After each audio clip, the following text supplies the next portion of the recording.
Greetings. Welcome to In Conversation with Trevor, brought to you by the Nyaraza Group. I go beyond the headlines and beyond the sensational. Today, I'm in conversation with Codilia Gapare, the Chief Executive Officer of C-Lash in the United Kingdom. Enjoy this truly inspirational quality conversation.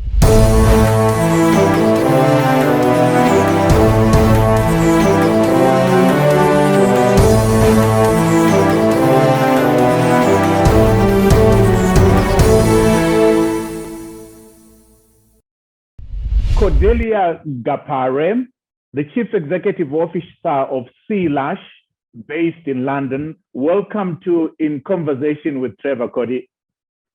Thank you so much for having me. It's an honor to be here. Cody, your story is a story of courage. It's a story of determination, a story of resilience, a story of hope.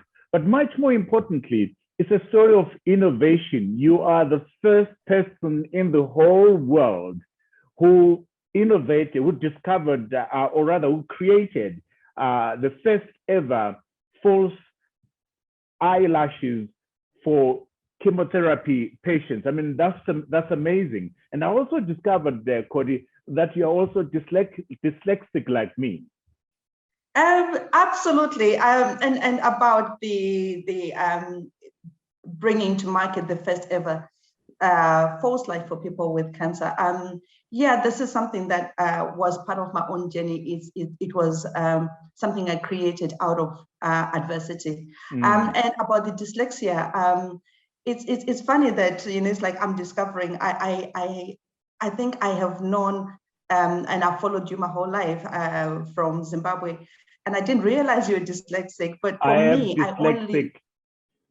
I only found out when I was in uni, actually, because from a young age, I was always bottom of my class. And at that time, there was so much emphasis on academia. And if you weren't good, you were just considered lawful, somebody who was not very bright. And I grew up with this knowledge of knowing that I wasn't very bright. And it was quite sad because for me, I used to love a show called Carson's Law.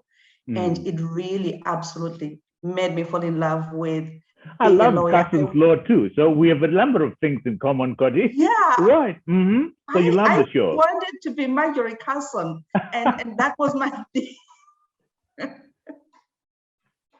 So yeah, I really wanted to be a lawyer, but obviously I knew that, you know, I could never be, because my parents didn't have money to send me to, you know, fancy schools or extra lessons or anything like that.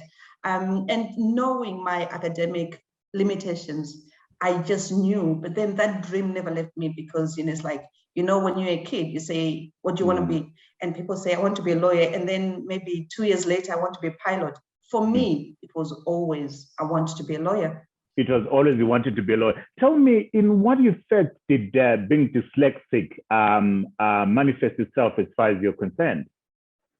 I could never get spelling right. You know, it's like I would change the whole sentence because I couldn't spell a certain word. I just would never quite remember things that other people would get quite easily. For me, it would take me ages. And it's even though I used to have conversation with me, my dad used to say that when I have a conversation with you, you're clearly very bright. But when it came to putting things on paper, they just looked back to front, and it took me ages to articulate in writing what I wanted to say. In my head, it was very clear. But when it came to writing and just remembering things, it was just really, really difficult. So yeah, and I never did associate that with dyslexia. I just thought I wasn't a bright kid. That's it. That's exact. I can identify with that, Cody. I got beaten up quite a lot by my teachers, grade 1, 2, 3, because they thought I was dull, I was lazy, I had problems with comprehension, I had problems with spelling. I didn't understand how people could put B-O-Y and say it's boy. It never made any sense to me. So I completely, identify with what you're saying, Cody. Yeah, and it's weird because at a time when you get a diagnosis, when somebody tells you there is something wrong with you, it's instead of being scared because somebody has told you something is wrong, it's such a relief because now you know why your whole life you have struggled with things like everybody else. Yeah. But then again, I always say my dyslexia has been my superpower because I think like me, you see the world differently from anybody else. You see solutions where other people see problems. Yeah. And for me, it has been the thing that has been my biggest. I would never give up my dyslexia for anything. It's really saved me. I see the world in a very different and interesting way. It's a gift, hey? It's a gift. It is an absolute gift. It has been. So you wanted to be a lawyer, Cody, but your life turned completely into a different direction. Talk to me about your quest to become a lawyer and where you've now ended up being as a professional and as a human being. Actually, where I ended up had directly linked to that dream of becoming a lawyer because I came to the UK and I had a bit of disposable income. And for me, I thought, why not revisit the dream of becoming a lawyer? And I was working for a really amazing company called Fleet Operations at the time. And the guy who owned the company was one who said to me, you can do MVQs and you get enough points to get you into university. And we've got a program at this company. Because you talk about this lawyer thing so much, we are quite willing to let you go on this program for free. So they literally funded my MVQs to level 3. And I immediately applied to go to university. So you can imagine this was about 4 or 5 years in the making of studying just to realize my dream, because for the first time in my life, I was working as a data analyst. And this is the other thing that used to surprise me.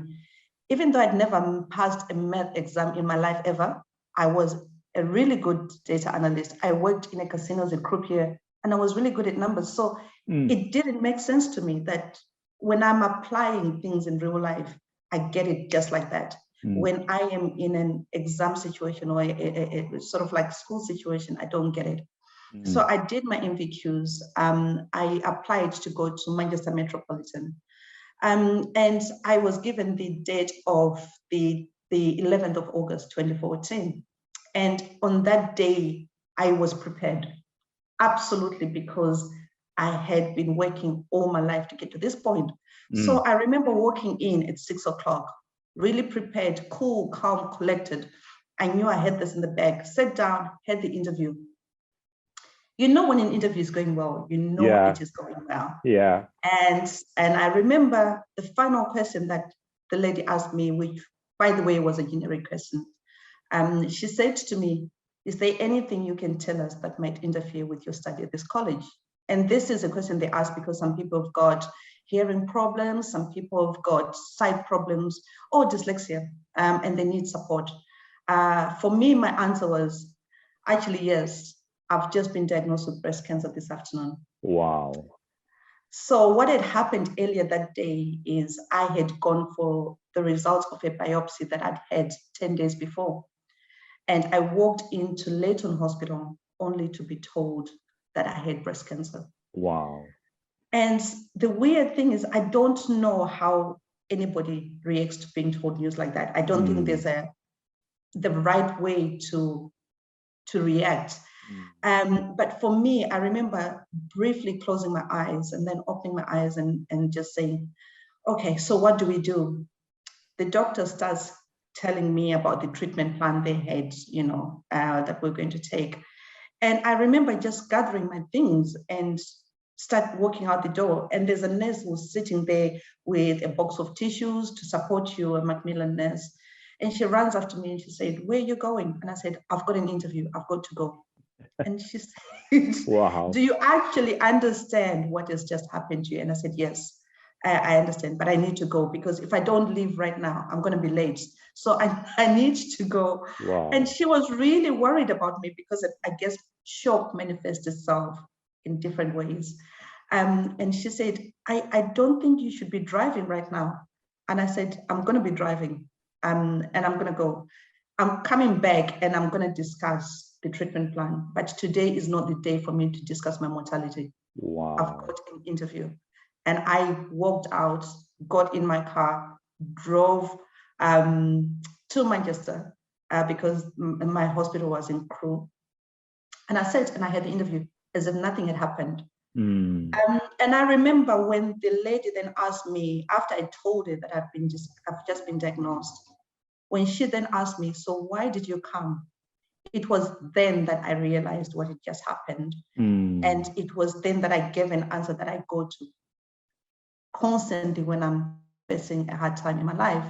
And what I said to her was, ma'am, this afternoon I've received news that could possibly derail my life. Mm. And I could sit and wallow and concentrate on my cancer diagnosis. But for me, I'm hoping that cancer is never going to be the thing that defines me. What I'm doing right now is going to define me.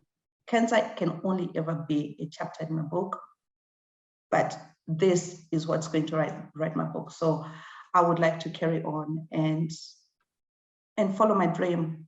Mm. And I was given a chance to enroll and study at the college. But then when you face the fact that I was a single mom with 2 boys, yeah, I needed to keep on working full time. My family was in Zimbabwe, so I was mostly by myself. And then studying part-time, something had to give. So I made the really, really painful decision of, after everything that I'd been through, everything that I'd done, going over and above the call of duty, I have now got to make the decision to drop out of uni. Wow. So it was because of that decision that I spiraled into kind of a depression during treatment. And it made it hard for me to function. It made it hard for me to deliver at work. It made it hard for me to be a mom to my kids. And I was looking for something to get me out of this dark place. And that's something. And what was that something? What were you looking for to get you out of this dark place? You're depressed and you're finding it difficult to be a mom. What was that thing that would get out of that place? At that time, I didn't know. Honestly, I had no idea. Some people would have gone and spoken to, someone in the medical field, a nurse, and told them. But I'd always, up until recently, I'd always had this pride, this strong Black woman pride. So, anything comes at me, I can do it. So I just started trying different things until I then one day decided that every morning I'm going to wake up, have a shower, put my makeup on, put a nice dress on and high heels. And that was the plan. At that time, I was desperate, and that was the whole of the plan. And I called it lipstick and heels. Why, Cody? Why lipstick and heels? I mean, that seems to be a very strange way of reacting to this. Talk to me about why lipstick and heels. When they say a drowning man clutches at straws. Yeah. When I started that journey, I didn't know why, because I had tried other things. I had tried, going out with the girls, but then I looked different. I was in pain most of the time.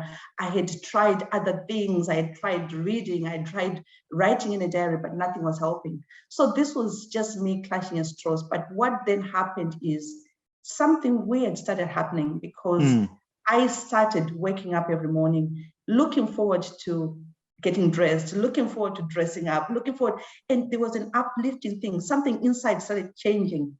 And I don't know even today, if you ask me why that worked, I couldn't tell you. All I know is it worked. And the only thing I can think is, for the first time in a long time, I had control back. I could control how I looked. I could control my wig. I could control my dress. I could control, and looking good on the outside makes you feel better on the inside. And it did the trick. So for me, the idea became, I'm going to look as good as I can. And when you look good and people say, oh, you're looking nice today, it gives you that. Absolutely. Absolutely. In your step, you have a bounce in your step. So I was feeding off this new Cody that everybody was commenting on how good they looked. So I then obsessively became concerned about how I looked. And the one thing that then happened was my hair had fallen off at this time, and I was prepared for it. Everybody told me. But what nobody told me was, it's not just the hair on your head that falls out, it's all of your hair. So when my eyebrows and my eyelashes started falling out, I wasn't prepared. So I hit another wall, and I just wanted that really perfect looking Cody to come back. And the eyebrows were easy because I just bought some eyebrow pencil, drew on my eyebrows. But the lashes, I then found out that if you haven't got your own existing lashes, it's really hard to wear false eyelashes. False eyelashes, let's imagine this is your lash. Yeah. The false eyelash needs to rest on something which acts like a ledge. So without that ledge, the false eyelash, because it's quite heavy and is only attached to your eyelid by a sort of like a paper thin kind of edge, it then starts to droop. So it could never stay in place, and it was really, really difficult. So that's when I just sat at my kitchen table, bought a lot of eyelashes, and just started trying to figure out, how do I make them stay in place? And this is how basically C-Lash was born. Wow. Talk to me about that. Do you remember the particular moment when the idea just the sort of the eureka moment? Do you remember the eureka moment when you said, I have found it? Do you remember that moment? I do. I actually do. And you know what? I was wearing a red t-shirt with Zimbabwe across it. I remember because I got goosebumps when I did it. I was sitting, and when I was in Zimbabwe, when I finished high school, I did mechanical engineering at Masvingo Technical College. So I had a bit of this, so I kind of think, how do I offset the weight of the lash against the attachment? And I thought, I need to increase the surface area that is sticking onto the lash, because then if you've got a larger surface area that is keeping it in place, you can balance a larger weight onto this lash. So that's how I approached it. And then I went and I found sellotape, and I tied the sellotape and I sort of like bent it and I put it on my eyelid, and it stayed. And I remember looking, it looked nothing like the lash that we sell now. But I remember thinking, this is what I'm going to, this is my starting point. And I remember having goosebumps. And I actually remember the actual moment. And tell me, when then did it become, okay, I could do this for myself? When did it become a business idea?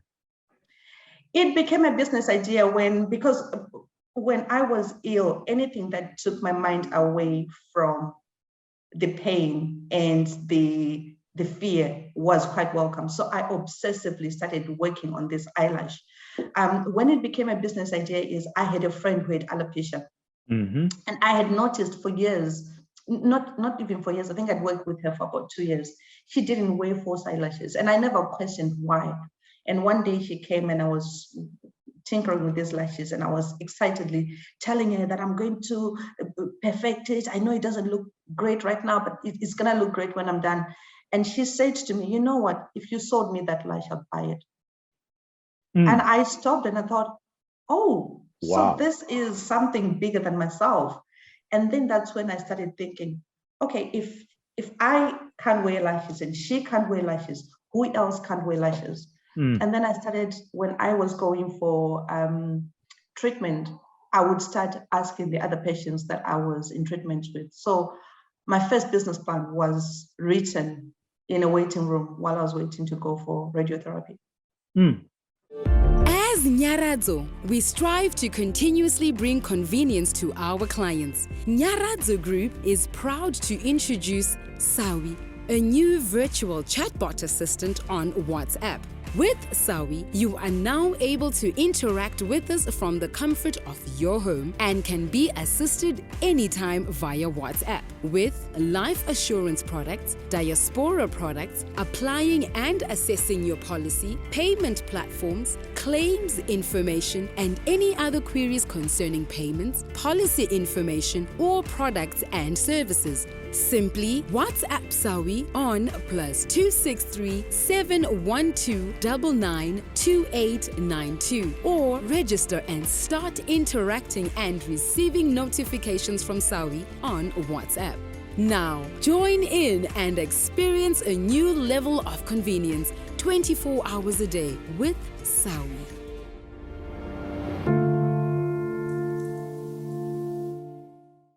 You had then an opportunity to approach Boots, the pharmacy medical dispensary, and you made a pitch to them. Talk to me about the idea to approach Boots. Point number one. Point number two. Walk me through that pitch that you presented to Boots.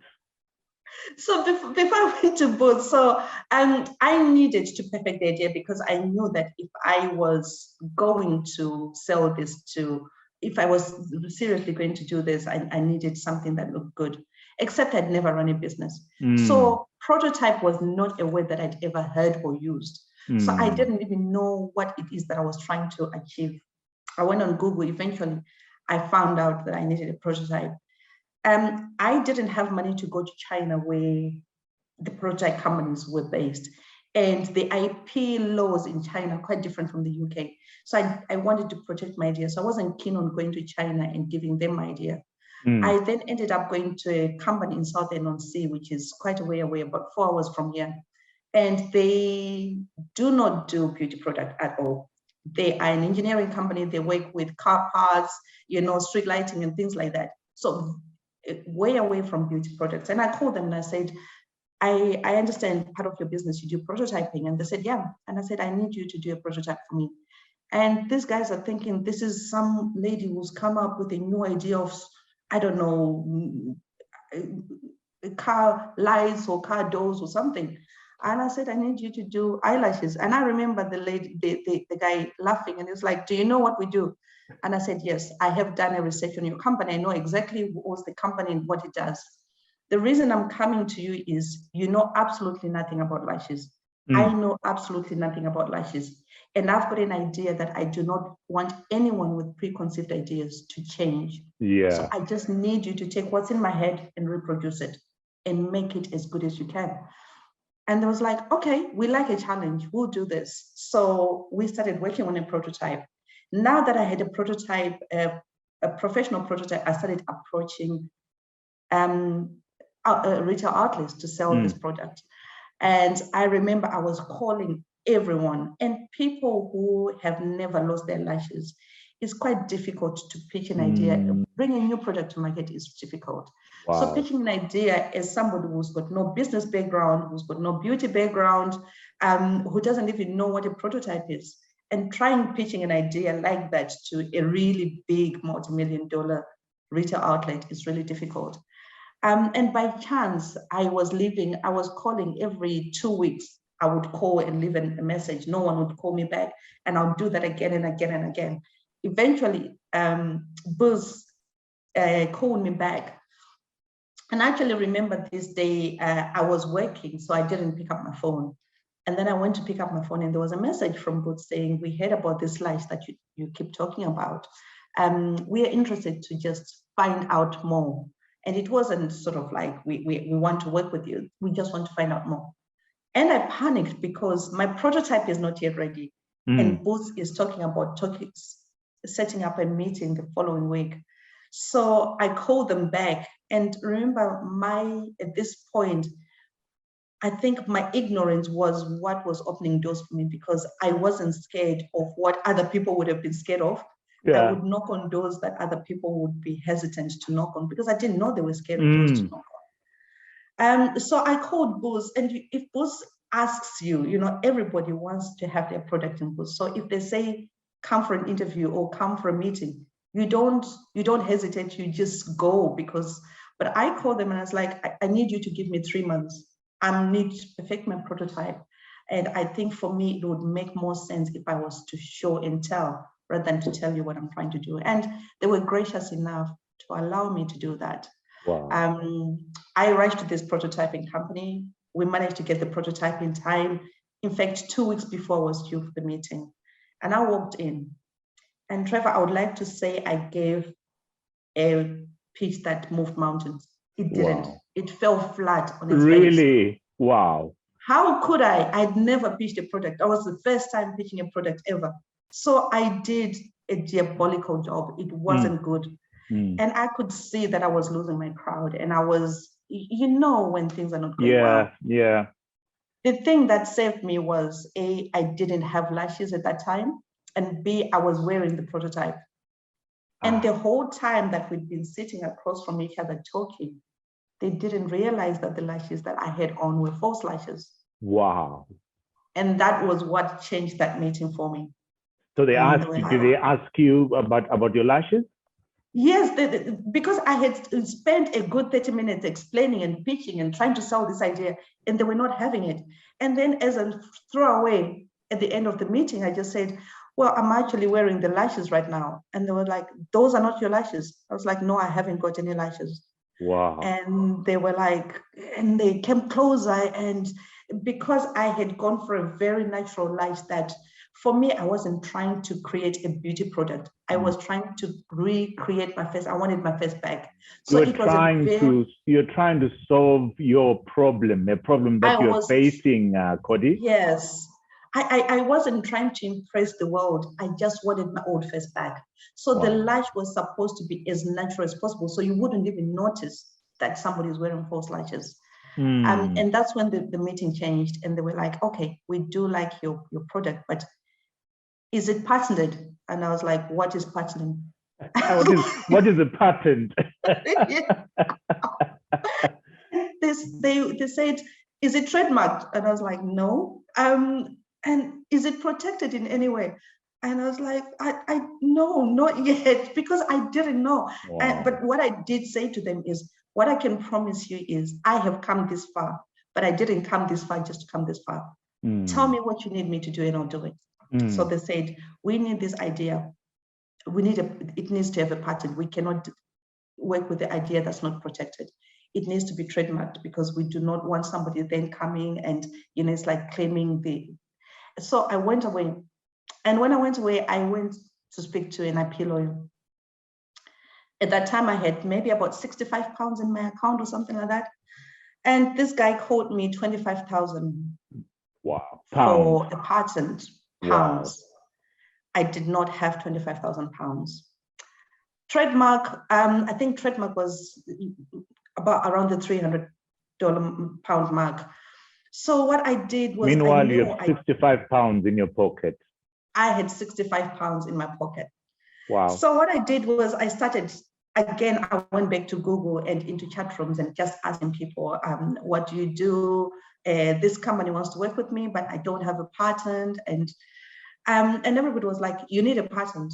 Until one day somebody mentioned registration of design. And this guy was saying, registration of design is another kind of patent, except it protects the functionality of a product, where patent protects the look of a product. So a lot of people don't know about registration of a design, but it does exactly the same thing. So companies can work with you with registration of design, but if you haven't got a patent, so you've got your patent pending, but you can get your registration of design. I was like, okay. And then he said something that really pricked my eyes up. It's actually cheaper than a patent. So I went back to my patent lawyer and I said, can you do a registration of design? I was like, actually, that's quite impressive. You know about that? Yeah, actually, it's much cheaper. And I said, how much? And he said about 12,000. Wow. That's not, to me, that's not just cheap. I've got 65 pounds. Yeah. So you know what? I am the dyslexic person who always finds a way. For the next 6 weeks, I went and I downloaded everything I could find about registration of design. It took me 6 goes, but I managed to do it myself. You did it yourself? I did it myself for less than 200 pounds. Wow. And then I went and because I'd done a registration of design myself, I went and I did a trademark myself. And then I went to the business show in London and I went and pitched my idea and I won Innovation of the Show award. So back in 2015 was when I won my first award. So I called Booth and I said, I've got a registration of design. And they said, yeah, we like that. I've got a trademark, absolutely. And I've got an award. And they said, okay, come, let's have a conversation. So we sat down and they said, okay, this is good. We didn't expect you to come back, actually. because, you know, a lot of people wouldn't. But now the next problem is we've got over 2,000 shops. If we gave you an order, how are you going to supply it? And I said, I don't know, but give me time. I'm going away. I'm going to find a way. And they said, actually, we need you to, because we know you're serious, we need you to meet someone. They then introduced me to a gentleman at that time called Simon Zisman. He was the guy who owned eyelash, which is one of the biggest lash suppliers in Europe. And we sat down, and I had to pitch. At this time, I had a few hours pitching experience under my belt, so I did a decent pitch. And then they invited me to London. We sat down. They did agree that we could work together to bring this idea to market because he really liked the idea. And that's how C-Lash started. But this was in 2016. And the funny thing is, for someone who'd never run a business, you know, it's like you think, you know, I've done it, you know. I left that meeting. I went to the McLaren garage. So my expectations were quite high, and I went shopping for my car because I thought I'm gonna were you that confident or what? Like I said, I was ignorant. And this is why, you know, it's like I talk about lessons from the canvas. Wow. I fell at every turn that I took because I didn't know that overnight success takes a very, very, very long time. And so essentially, you, from 2015 to 2019, you were still working behind the scenes. What else were you doing? I mean, were you ever tempted to give up? Were you ever tempted to say, you know, there's so many hurdles that I need to overcome? Were you tempted to give up at all? No, do you know, I'm always the girl who's got one in the chamber, just the one bullet in the chamber. So for me, giving up is never an option. If I find an opportunity, if there's still, you know, water in it, I'm gonna stay and just see how it with this. Because for me, my thing was to invent a product, and I had achieved that. Anything else that came after was icing on top. So there was no way that I could give up because I had achieved, from a girl who no one expected nothing from. Wow. I had achieved so much more than I ever thought I could achieve. So giving up, who knew when next I was going to come up with a good idea? So it was never something that, and I think I lost a lot of friends and I lost a lot of things in that moment, because for me, I was so confident and so invested in this idea that I then sacrificed some things, because not everybody can see the vision that you've got, and not everybody can get on board, because I had to sacrifice, you know, it's like work. I had to quit my job because at some point, especially towards the launch of the product, there was a lot of work to be done, and I could not stay working at this company where this guy had been really good to me. So let's talk about those lessons, Cody. The lessons that you learned. I gather that you actually parted with your boyfriend. That's one of the sacrifices that you had to endure. Talk to me about the lessons that you learned. You know, trying to put this business together, trying to create these artificial eyelashes for people going through chemotherapy. I think these lessons, I call them lessons from the canvas, only because it comes from, you know, it's like when you're in a boxing ring and you get knocked out and you go on the canvas. And some of the most important lessons as a boxer, you learn when you've been knocked down. So you learn about your opponents, you learn about your own weaknesses. And one of the lessons that I learned is, you know, it's like, be comfortable with your own flaws. Know who you are, know the things. If you know the things that you don't do very well, no one can use them against you.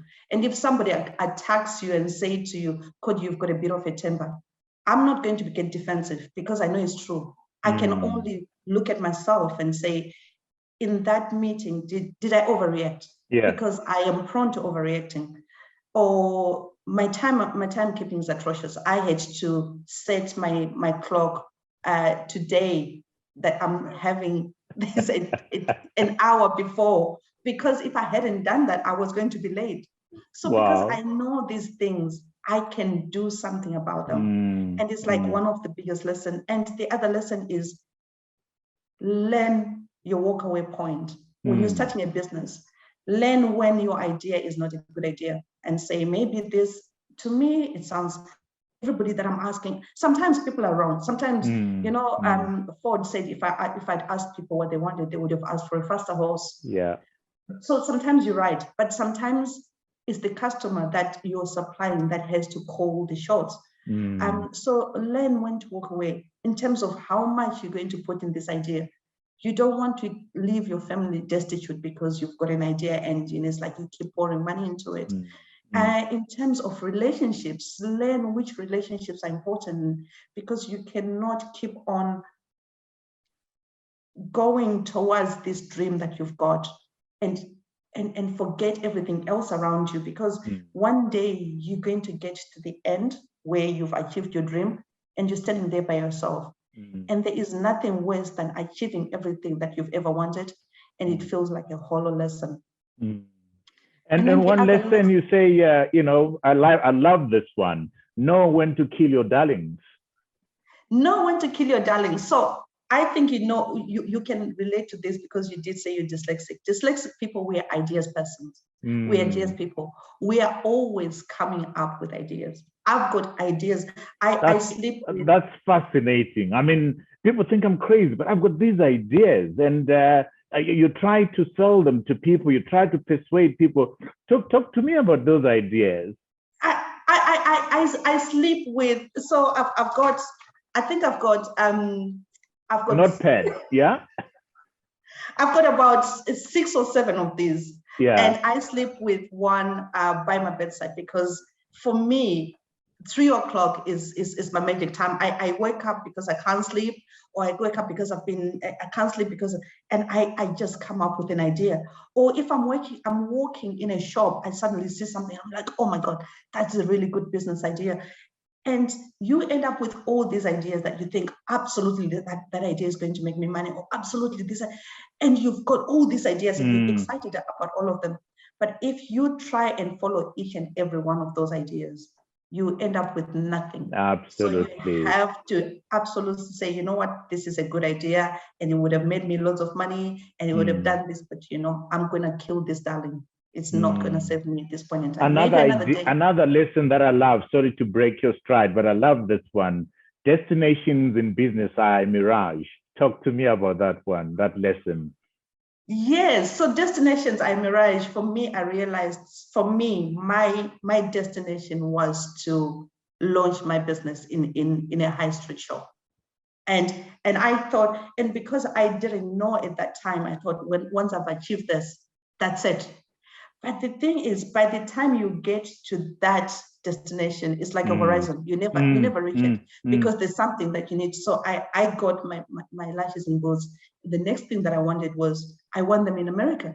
And then they went into America. And then I was like, I want them in Europe. And now we're in Europe. And now I'm thinking, I want my lashes in Africa. So you never get, and even in terms of the idea of C-Lash itself, it's like an animal that keeps on growing, and you know, it's you never quite reach your destination in business, because I think we go into business because we're passionate about it, and your passion never dies. The more you feed it, the more it grows. How does it feel like, Cody, to be known as the first ever person to create a false lash range for people with chemotherapy, going through chemotherapy? How does that feel? Do you ever stand in front of the mirror and go through that? Do you know, it's quite funny, because I have not had a moment of maybe listening to it. I think it's the first time like somebody is saying it quite like that. Right. I I think I need to do that because I think I'm so busy working, and I think I've accused myself. I'm so busy working and working on things that I never really stop and just say, wow. What an achievement. What an achievement. So you then went on, Cody, and created in 2016 Nakao, and got into partnership with Ailua to supply boots, like you say. There are 2,000 stores. Your C-Lash is now available in Australia, in Norway, in Sweden, in Poland, and in Finland, in the United States through Walgreens. I mean, that's a huge achievement. That's a huge feat. Talk to me about what that makes you feel. And in addition to that, Cody, you have won so many awards. I mean, I can't go through all of them now. What do those awards mean to you? What does it mean knowing that your products are in 2,000 boot stores, Walgreens, Australia, Norway, Finland, and all those countries? I think there are some things that you can never quantify or they don't fit in your mouth, because you are that girl. I am that girl from Rugare Primary School who was, I always say to people, for me, I think the person that I became is I got used to the sound of laughter. Everybody loves to know to hear the sound of laughter. But what if that laughter was at your expense? I was that kid who would always put my hand up and everybody would laugh at me. And for me to come from that person who was always bottom of my class to this person that you're talking about now, it doesn't make sense. You know, when people dream, there are some dreams that you can, it's like asking me to dream in French. I can't articulate, it's not possible because I don't speak French.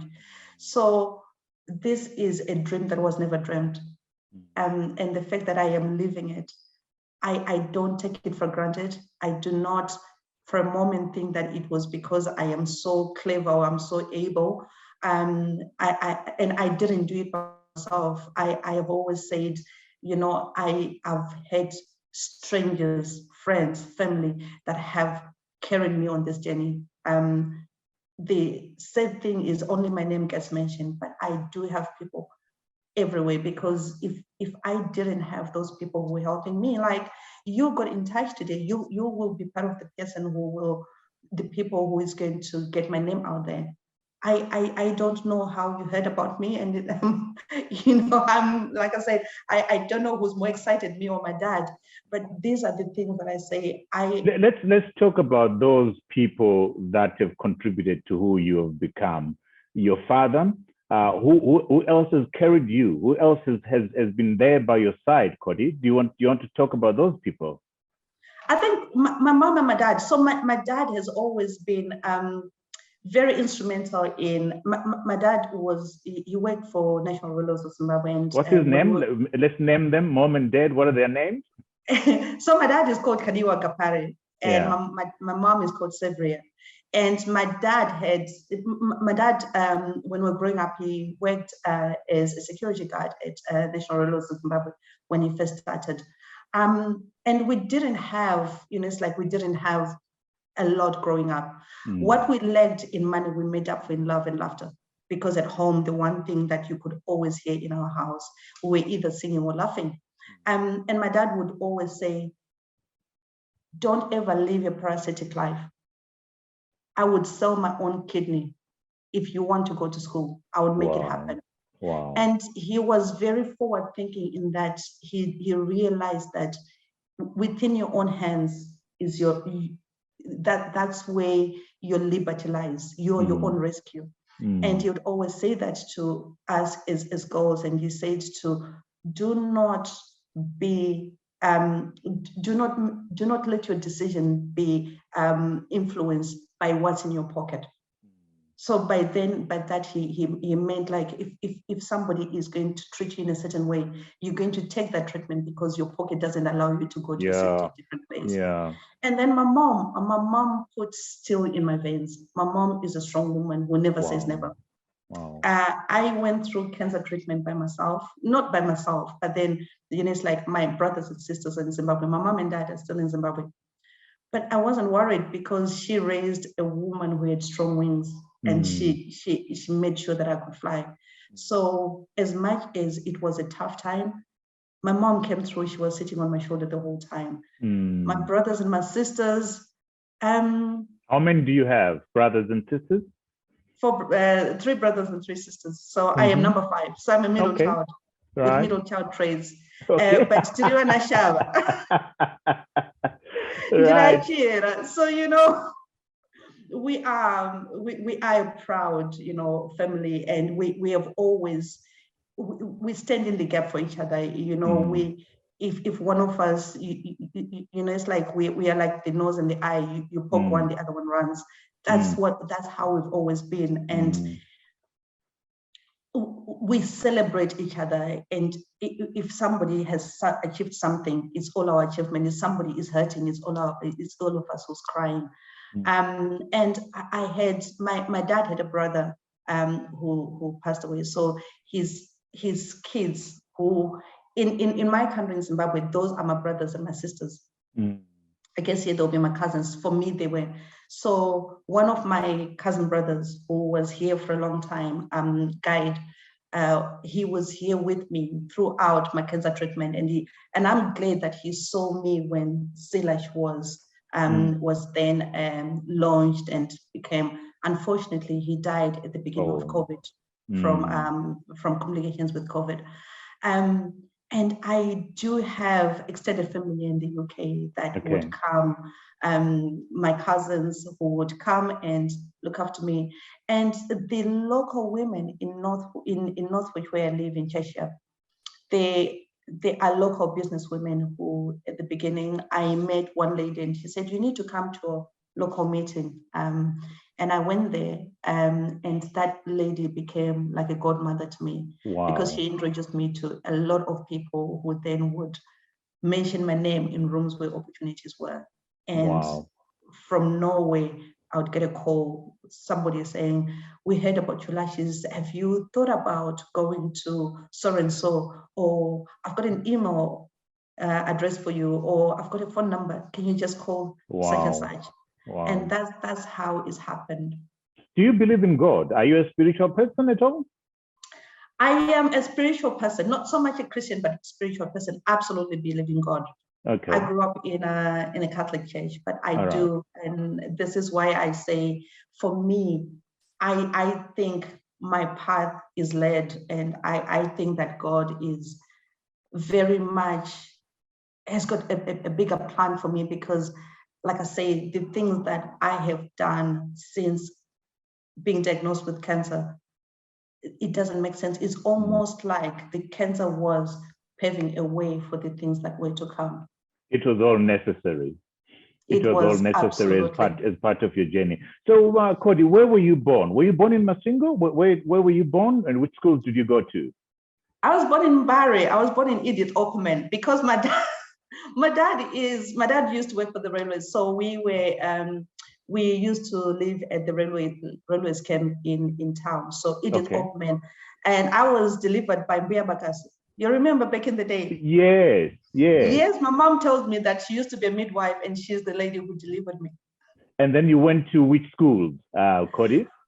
I went to Rugare Primary, near Kampuzuma, and then I went to Mount Pleasant for a bit, and then the rest of my O-levels I did at Mashingo Christian. And you said you did mechanical engineering. Where did you do mechanical engineering? At Mashingo Technical College. Mashingo Technical College, and then you left. Tell me about the reasons why you decided to leave Zimbabwe and go to London. What were the reasons for that? I think at that time, for most of us, it was just looking for a better life. I had a son at that time, and I needed to provide for my son. So for me, it was really, I needed to find something better for my son. So I did come here, and obviously, when you come here, it was never easy. The first jobs that I was doing was I was working in a warehouse, picking and packing, and I was working at Trafford Centre at one point, cleaning toilets. So that was when I first. A tough beginning, a humbling beginning, Cody. Yeah, but I think for me at that time, it wasn't so much about what I did. It was so much about could I do the things that I came out to do? I needed to provide for my family, and I was doing that.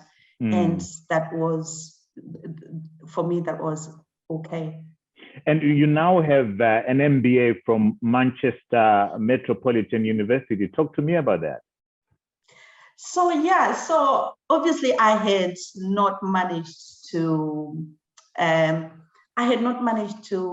my dream of graduating as a lawyer, but I'd always known that I wanted to graduate. I was not very bright, and for me, being able to graduate was not so much to show other people, but self-actualization, to say to yourself, girl, it's not that you're not bright, you just have never been able to find your place.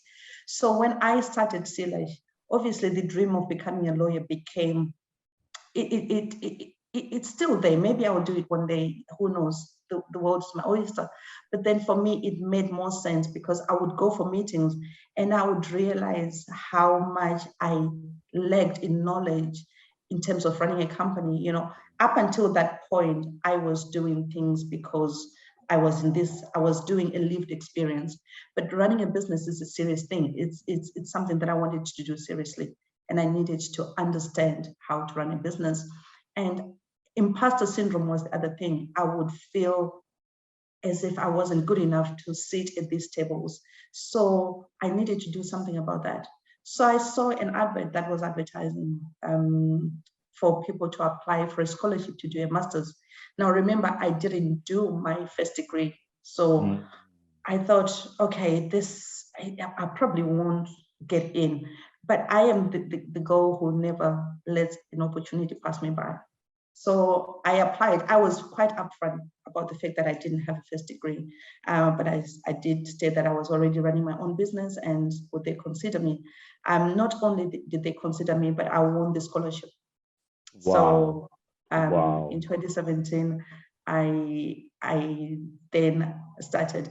And the good thing that happened about that, I think the most important is that's when I found out that I was dyslexic, because it was through the assessment and everything that I had to do the test to see if I was dyslexic, just so that they could see how best to help me. It was probably one of the hardest things that I did, because the MBA, yeah, it was hard because I had to think differently. I had to think in a way that I'd never thought before. It changed me in a very, very good way. But I always say, had I done my MBA before starting my business, I would never started my business. But now that I've started my business, the MBA was the best thing that I'd ever done. Fantastic. I mean, you say one of the lessons which we've talked about is know your flaws. I mean, Cody, you are dyslexic. You suffer from imposter syndrome. You were not trained in business, and you go and do all that. Tell me, is there anything that your children have taught you? Do you know, I was talking to a lady the other day, and I said, when I grow up, I want to be like my kids. I have 2 boys. Right, you have 2 boys. I have 2 boys who have never given me a reason to, it's like. What are their ages, Cody? What are their ages? So my oldest, Panache, is 21, and Taku is 14. Takunda. Okay. 14. And they are very different in the sense that Panache is the stylish one who has got ideas about running his own empire, and Taku is the academic one who's very quiet. You don't know what he's thinking, and he's always, but there are kids who've always given me a reason to want to try harder, and they have taught me that I have got a capacity to love that's deeper than anything I ever thought. And I look at them, and for 2 boys who grew up together, I've never seen them fighting. And yeah, they're brilliant kids. I'm blessed. Wow. And tell me, Cody, what lessons has your life taught you about life? I think one of the things that I have learned, and one of the things that I'm actually still learning, is nobody can do it alone. Oh, right. I still have one of these strong Black woman syndrome. I think I suffer from that. I don't like asking for help. Where I can do it by myself, I like doing it by myself. Throughout my treatment, I tried to be very strong. I tried to not even ask people to take me for appointments. I tried to drive myself. I would still come home and try to work full-time and cook for myself. What that did to me, I was running. In fact, I did Tough Mudder, which is one of the toughest races maybe in the world, 6 months after I finished treatment. Wow. I climbed one of the highest mountains in Scotland 9 months after I finished treatment. So physically, I was killing it, but mentally, I really was hurting, not only myself, but my kids as well, because what I then realized later is the people around you are impacted by what you're going through. So my kids were seeing me struggling, but people heal by helping you. If you allow them to come in, they heal with you. But because I never let my kids in, they never managed to do that. And a lot of people have told me that, it's like, we wish you'd let us help you. Because it would have allowed us to get over what you were getting through. You did it yourself, but you didn't allow us to do that. Cody, am I right that you've been cancer-free for 6 years now? Yes. And that's still the condition now? That is still the condition. I still May have to go for testing. May it stay like that. And Absolutely. What's your life like? I mean, it must be one of those moments you get up every day, grateful for each day. Talk to me about being cancer-free for 6 years and knowing that, there's this threat of this thing. One of the things that was quite scary for me for the first few months was, it was the fear, maybe first 2 years, it was living your life being scared that cancer is going to come back. And it's like living, it's like getting to your destination, but just then staying at the bus stop because you're scared to cross the road. And then I realized this is what I was doing. And I decided that I was going to live rather than survive. I didn't want to repeat the same day for the next 30 years and call it a life. And then I decided that I was going to ride this life until the wheels come off. So I do the things that I've never done before. I travel by myself. I take my boys out for a meal and we dress up for no reason at all, apart from it's a Sunday. We visit people, we visit places, we make memories now. And I am just grateful for being able to be alive. And whether I'm going to be alive for a few years or many years, I'm gonna make it count. So tell me, Cody, would you have a message for people across the world who have just been told that they've got cancer? Do you have a message for women going through chemotherapy right now who are patients, who are in that dark place that you were that day when you were told? What message would you give to people that are going through what you went through 7-8 years ago? I think the most important thing is there is no clear-cut way of going through cancer. There's no prescribed way of going through cancer. Listen to yourself and listen to your body. And this is the time to realize it's okay to be selfish. It's okay to set boundaries. And if help is offered, take it. If it's not offered, ask for it. Cancer is a tough gig. No one can go through it alone. But the thing is, I think hope is the last thing that we should lose, because in those moments, in those first days, especially, it comes in waves of, I had to sit with my oldest son and plan my funeral. I needed him to know what's going to happen. And those things are going to happen. And there are days when getting out of bed is the biggest thing that you can do. There are days when being able to just eat something and stays down. So just take each day as it comes, and just remember, you don't have to do it. Like people, the reason I did this Tough Mudder and I was running marathons and stuff is because I'd read somewhere, you know, it's like I'd read of these people who have come out and did these amazing things. Yes, physically, it's nice to talk about it, but it didn't do me any favors mentally. It didn't do me any favors in rebuilding relations with my children. So surviving cancer is big enough a battle. Don't try to do it like Superwoman. No one is expecting you to. Just live your life and have a quality life, because this is not, it's not a drill. This is the real deal. So you can only ever do the best with the life that you've got. And what's the next big thing for Cody? I hear you playing around with coming up with your own gin called Cody Black. Is that true? Yes, absolutely. This is true. We were hoping that it would have been, actually, this is the first time people are going to hear about this. So we were hoping that we're going to launch this by Christmas. There have been a few teething problems because C-Lash, again, we go back to killing your darlings. C-Lash is my main focus. And gin really was something that came up during the lockdown, because we were really kind of scared that, are we going to survive lockdown or anything like that? So now lockdown has passed and we are still here and we're still fighting fit. So I had to focus my attention on C-Lash, because there is a lot more that not just C-Lash, the C range brand needs to achieve. So the gin is still very much going to happen. And now that you have said it and you've put it out there, I have to deliver.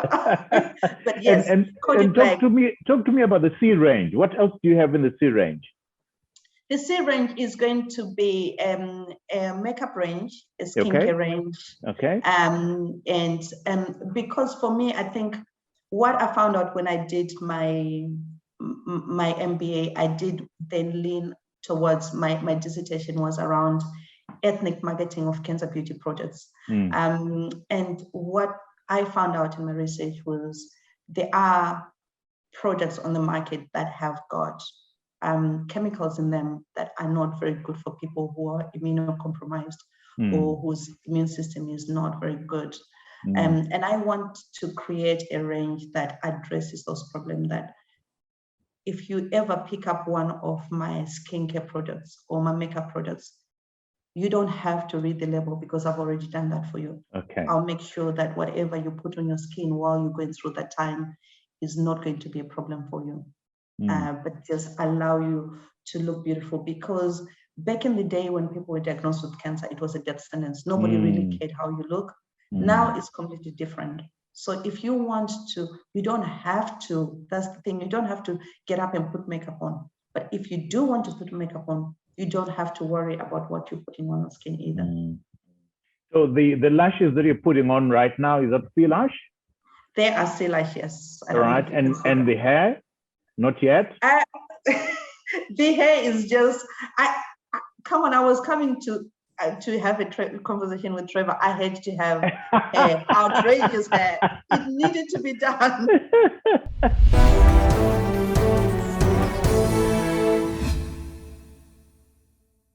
You know, the people that watch In Conversation with Trevor, Cody, love books.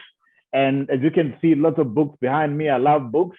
And I wonder, do you enjoy reading books? And if you do, are there any books that you've read that you want to recommend to our book-loving audience? I do love read books, and I think maybe like dyslexic, you like going away in an imaginary world, and yeah. And for me, so the 3 books, so it's quite hard to choose only 3 books. 3 books that I've chosen, like back in the day, anybody who remembers Mr Rocca by Patrick Chakaipa. Now, I love that book because it was a book that would transport you.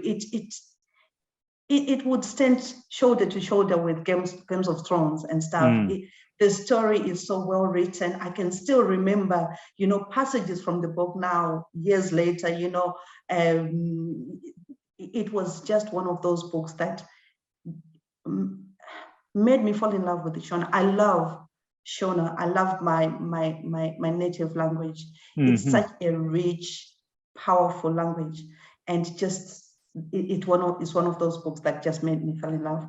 Right. The next book that I was thinking about is a book that I read, and I read this book years ago, and then I started reading it again when I was going through cancer treatment, and it's called Touching the Void by Joe Simpson, and it's just a book about this guy who they went up the Andes and he broke his leg quite badly, and the journey, and it's the journey of him getting from there where he was by he was supposed to die up there, and he managed to get back to base camp, and he was rescued. But it's the mental strength of getting to a point where you feel like you've hit the brink, and then telling yourself, I've not had enough, I can still go on. And I identify with this a lot. And then the other book that I recommend is a book called Why I No Longer Speak About Race. Okay. Yes. I read this book, and I put it down, and I pick it up, and it was written by Remy Eddo-Lodge. And the reason I love this book is because it's the book that taught me to take my soapbox and turn it into a chair. Oh, wow. Because race is quite a complex thing, and you can never talk to people or at people before you listen to them. It's one of those things that I'm realizing you can make more progress by dialogue rather than by talking at people. So wow, beautiful books, beautiful books. I must ask you this though, Cody. Do you, two questions really. Are you thinking of ever coming back home to Zimbabwe? Point number one. Point number two, are Zimbabweans and the people on the continent going to have access to your products, to the C-Lash range? The answer to both questions is yes and yes. Definitely. I don't know why, but when I came here, I did not come back home until last year, December. Wow. So 17 years later, I came back home, and I didn't want to come back. I fell in love. We live on a farm. I spent most of my life on a farm, and I went back to that farm, and it gives you a hug, like a mom's hug, and you remember it's the smells. You get to the airport and you can smell home, and you know when people talk about the African smile and that laugh, chikwe, you don't hear it out here. And everybody is just so happy and so embarrassing. So definitely I am coming home. And C-Lash, yes, our plans are already underway to bring C-Lash. But we felt that we probably need to bring a bit of a range to Africa rather than just one product. So yes, plans are underway to come to Africa, because Africa is home. And for me, home is best. Fantastic. Like I said when we started, Cody, your story, your lived experience, your journey is very inspirational. It's full of courage, full of determination, full of perseverance, knowing your flaws. And it's a story that's going to inspire quite a lot of people. I love the lessons that you've shared with us. I mean, when I was reading around your life journey, I found myself almost in tears. Very inspirational story. Very proud of what you've been able to achieve. So very proud of you. Cody, thank you so much for creating the time and setting your clock 1 hour so that you would be on time for this conversation. Thank you so much. Allow me now, Cody, to turn to our viewers who are all over the world to say thank you for following In Conversation with Trevor and making it the success that it has become. Remember, we are a weekly show. We are out every Monday at 7 a.m. on YouTube. To ensure that you don't miss out on any of these quality conversations like the conversation I've just had now with Codilia Gapare, please press on this button and subscribe. When you subscribe, you'll receive an alert every time we have one of these quality conversations. We've gone a step further and created a podcast for your listening pleasure. If you scroll down this video, you'll find the link. Click onto that link and listen to all these quality conversations that we have for you. Until next time, and by the way, we read all your comments, we see your suggestions, and we're grateful for that. Until next time, cheers to you all.